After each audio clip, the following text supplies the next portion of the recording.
Доброго здоровья, с вами Руслан, и сегодня мы поговорим о том, кто на самом деле управляет мировыми державами, а также кто тайные покровители США и России. Сенсационные данные контактеров, рассекреченные документы и свидетельства военных указывают на то, что за политикой США и России стоят могущественные внеземные силы. По мнению уфологов и исследователей тайной космической программы ТКП, Америка находится под влиянием рептилоидов, а Россия сотрудничает с нордическими пришельцами. Рассмотрим доказательства, подтверждающие эту теорию. США – это база рептилоидов. Согласно показаниям бывших сотрудников спецслужб, таких как Фил Шнайдер и Томас Костелло, на территории США существуют секретные подземные комплексы, где ведутся совместные проекты с рептильными расами. На базе в Дульсе, Нью-Мексико, по словам инсайдеров, проводятся гибридные эксперименты над людьми, а глубоко под землей расположены туннели, ведущие к городам рептилоидов. В зоне 51 и С4, Невада, по свидетельству Боба Лазара, изучаются инопланетные технологии, а серые пришельцы, подчиненные рептилоидам, передали США военные разработки. И всем известно, что на купюрах США можно увидеть пирамиду с всевидящим оком. Это символ, который многие связывают с тайным правлением рептильной расы. Америка давно превратилась в главный плацдарм мирового глобализма, где правят корпорации, банкиры и тайные общества. Рептилоиды или их земные представители, иллюминаты, используют США как инструмент для установления нового мирового порядка. Их стратегии направлены на уничтожение суверенитета наций, подавление свободной воли людей и установление тотального контроля над обществом. Рассмотрим это подробнее. Культурный марксизм – это идеологическое оружие, направленное на подрыв традиционных ценностей, которые веками скрепляли здоровые общества.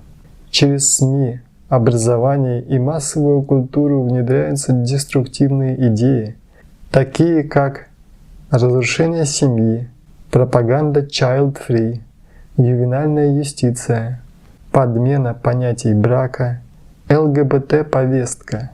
Цель – ослабить естественные социальные связи, чтобы люди стали легко управляемыми, одинокими потребителями. Гендерный хаос, навязывание десятков гендеров, трансгуманизм, ранняя сексуализация детей. Это ведет к психическим расстройствам, демографическому коллапсу и размыванию биологической нормы. Переписывание истории, культивирование чувства вины у коренного населения. Например, движение БЛМ, обвинение белых людей в том, что они угнетают темнокожих. Контроль над языком, запрет неправильных слов, введение политкорректности, цензура инакомыслия. Это инструмент подавления свободы мысли. Финансовая диктатура, цифровое рабство. Глобалисты создали систему тотального финансового контроля, где деньги становятся инструментом порабощения. ФРС печатает ничем не обеспеченные деньги, создавая зависимость стран от доллара. Государства попадают в кабалу к международным банкирам. Цифровые валюты CBDC. Переход на электронные деньги позволит блокировать счета инакомыслящих. Вводить социальные рейтинги. Ограничивать покупки по углеродному следу. Это прямой путь к цифровому концлагерю. Уничтожение наличных. Под предлогом борьбы с терроризмом и отмыванием денег людей загоняют в полностью отслеживаемую банковскую систему. Криптовалюты как инструмент контроля. Сначала их продвигают как свободные деньги, но затем внедряют регулируемые государством цифровые активы, как в случае с CBDC. Финансовая система превращается в оружие. Кто не подчиняется, тот лишается доступа к экономике. Военная агрессия. Бесконечные войны за пределы мира. Глобалисты используют военную мощь для устранения непокорных режимов и установления своего порядка. Создание управляемого хаоса. Цветные революции, провокации, поддержка террористов, как в Сирии, Ливии, Украине. Разрушение стабильных государств позволяет грабить их ресурсы. НАТО как инструмент давления. Альянс давно перестал быть оборонительным и превратился в глобальную карательную структуру. Расширение на восток – это прямая угроза России. Мировые войны как перезагрузка системы. Многие аналитики считают, что глобалисты сознательно разжигают крупные конфликты, как Третью мировую, чтобы ослабить государство и установить прямое управление, милитаризация технологий, разработка кибероружия, биологического оружия, создание ИИ-систем для подавления мятежей. Войны не ведутся ради демократии. Это способ устранить конкурентов и загнать человечество в новый мировой порядок. Но этому есть противовес.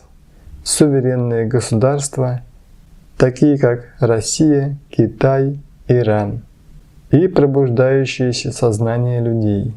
Битва идет не только на политическом, но и на метафизическом уровне. Тот, кто победит, решит будущее человечества. Россия – это оплот нордических пришельцев.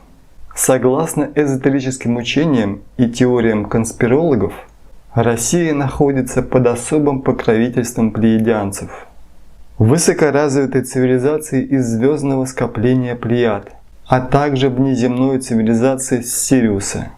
В отличие от рептилоидов, стремящихся к порабощению человечества, нордические пришельцы с Плеяд и Сириуса выступают за духовную эволюцию, суверенитет народов и сохранение естественного миропорядка. Почему именно Россия? У нее особая геополитическая миссия. Россия исторически была сдерживающей силой от глобального хаоса. Ее территория, ресурсы и духовные традиции делают ее ключевым игроком в борьбе за многополярный мир. Культурный код. В отличие от западного потребительского общества, в русской традиции всегда ценились соборность, жертвенность и высший смысл. Идея «Москва, Третий Рим». Некоторые эзотерики считают, что на территории России находятся места силы, например, Алтай, Байкал, Аркаим, которые помогают удерживать планетарный баланс. Это энергетические узлы Земли. Роль Владимира Путина в этом противостоянии. Владимир Владимирович Путин не просто политик, а фигура сакрального противостояния. И его правление отражает принципы, которые согласуются с плеядианской философией сопротивления глобализму. Защита традиционных ценностей, поддержка многодетных семей, борьба с ювенальной юстицией, запрет пропаганды ЛГБТ, союз с Русской Православной Церковью, восстановление храмов, защита христианских ценностей, патриотизм, культивирование национальной гордости, исторической памяти, например, защита правды о Великой Отечественной войне. Очевиден контраст с Западом. Пока в США и ЕС разрушают институты семьи и веры, Россия становится последним бастионом традиционной цивилизации. Сопротивление однополярному миру. Нордические пришельцы, как и Россия, выступают за многополярность. Мир, где у каждой цивилизации есть право на свой путь. БРИКС – альтернатива западным институтам, таким как МВФ и Всемирный банк. Расширение организации показывает, что все больше стран отказываются от диктата доллара. Союз с Китаем – это создание экономического и технологического противовеса США. Военно-стратегическая независимость, развитие гиперзвукового оружия, системы предупреждения о ракетном нападении, отказ от зависимости от западных технологий. Некоторые конспирологи и контактеры утверждают, что нордические пришельцы помогают России на тонком плане, через озарение ученых, необъяснимые технологические прорывы, такие как гиперзвук и мистическую защиту. Рептилоиды атакуют через агентов влияния, либералов, коррупционеров, предателей, пытающихся развалить страну изнутри. Третий рейх, спонсируемый западными банками, в том числе и США, по мнению конспирологов, находился под влиянием империи Драка и рептилоидов. Победа Советского Союза над нацистской Германией, разгром Гитлера сорвал планы по установлению нового мирового порядка. Если США – это плацдарм рептилоидов для установления нового мирового порядка, то Россия – это крепость плейадианцев, где еще сохраняется шанс на духовное возрождение человечества. Владимир Владимирович Путин не идеальный правитель, но в нынешних условиях он основной мировой лидер, сопротивляющийся глобалистской диктатуре. Битва идет не только на земле, но и в высших планах реальности. И от исхода этого противостояния зависит будущее всей цивилизации. Хотя и Дональд Трамп, и Джо Байден работают в рамках глобалистской системы, они представляют разные стратегии достижения мирового доминирования США. Разница между ними не в целях, а в методах. Дональд Трамп пытается сохранить американскую гегемонию через жесткий национал-капитализм, а Джо Байден вел курс на классический либеральный глобализм. Дональд Трамп – национал-глобалист. Трамп формально критикует глобализм, но на практике пытается сохранить американскую империю. Лишь слегка меняет тактику государства.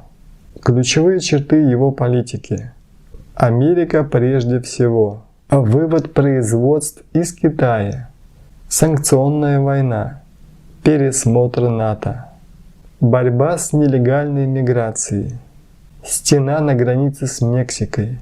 Жесткие депортации. Но легальная миграция, рабочая сила для корпораций, осталась. Критика глубинного государства.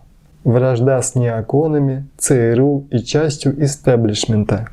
Но при этом ФРС, военно-промышленный комплекс и Биг Тех сохранили власть.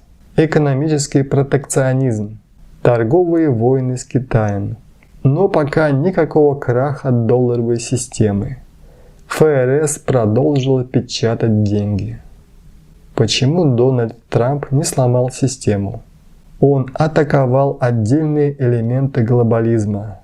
Например, Транстихоокеанское партнерство или Парижское климатическое соглашение, но не тронул ее основу – власть Уолл-стрит, цифровых корпораций, ФРС.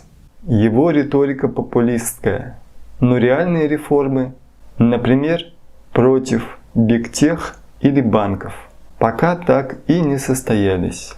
Он замедлил культурную деградацию, но не остановил ее. Дональд Трамп сотрудничал с Ротшильдами и Рокфеллерами. Несмотря на риторику против глобалистов, Трамп десятилетиями вращался в их кругах. Его бывший советник Стив Беннон прямо называл его частью элиты. Вывод. Трамп – это глобализм с американским флагом. Он хотел, чтобы США остались гегемоном, но без лишних жертв в виде открытых границ и тотальной толерантности. Джо Байден – классический глобалист. Джо Байден в период своего президентства пытался вернуть курс на открытый транснациональный глобализм, который продвигает стирание национальных границ, легализация миллионов мигрантов, всемирное гражданство, ускорение цифрового рабства через CBDC, цифровой доллар, культурная дегенерация, агрессивная ЛГБТ-пропаганда, трансгуманизм, разрушение традиционной семьи, глобальные войны, эскалация на Украине, провокация против Китая через Тайвань, поддержка НАТО. Почему Джо Байден опаснее? Он открыто лоббировал интересы глобальных элит – Уолл-стрит, Биг Тех, ВЭФ. Его администрация ускоряла цифровой тоталитаризм, социальные кредиты, CBDC, цензура. Он разрушал остатки традиционной Америки, школы, семью, национальную идентичность. Джо Байден – это чистый продукт глубинного государства, работающий на установление нового мирового порядка. Но несмотря на различия, Дональд Трамп и Джо Байден служат одной системе, просто разными методами. Дональд Трамп хочет, чтобы глобализм был американским. США – главная сила в мире. Байден делал ставку на транснациональные структуры – ООН, ВЭФ, Биг Тех, где США – лишь часть системы. Трамп – это глобализм для белых консерваторов. Попытка сохранить американскую империю, не допуская полного краха традиционного общества. Джо Байден – это открытый глобализм, где США растворяются в мировом правительстве, а население превращается в управляемую массу. Оба работают на элиты, но Дональд Трамп – это мягкая версия, а Джо Байден – жесткая. Противостояние США, западной цивилизации и России – это верхушка айсберга, видимая часть куда более масштабного и древнего конфликта, который ведется не на полях сражений и не в дипломатических кабинетах, а в тайных подземных базах на орбите Земли и даже в других измерениях. За кулисами земной политики стоят могущественные внеземные силы – рептилоиды, столетиями контролирующие западные элиты через финансовую систему, технологии массового контроля и культуру потребления, и плеядианцы, нордические пришельцы, поддерживающие альтернативный путь развития, духовный, основанный на единстве, высшем знании и сопротивлении порабощению. Вся современная история, от мировых войн до холодной войны и нынешних конфликтов, это лишь отголоски этой великой космической битвы. США, как главный плацдарм рептилоидов, стремится к глобальному доминированию, цифровому рабству и подавлению человеческого сознания. В то время как Россия под покровительством нордических пришельцев остается одним из последних бастионов сопротивления, храня древние технологии и знания, способные переломить ход этой войны. Но исход противостояния зависит не только от тайных правительств и внеземных покровителей. Он зависит от каждого из нас. Чем больше людей пробуждается, отказывается играть по навязанным правилам и начинает видеть истинную подоплеку мировых событий, тем сильнее становится человечество в этой битве за свое будущее. Скоро настанет момент, когда маски окончательно спадут, и тогда всем придется сделать выбор – остаться в системе иллюзий или присоединиться к тем, кто борется за свободу и эволюцию. Время решающей битвы приближается, и ее результат определит судьбу не только Земли, но и всей галактики. Выбор за каждым.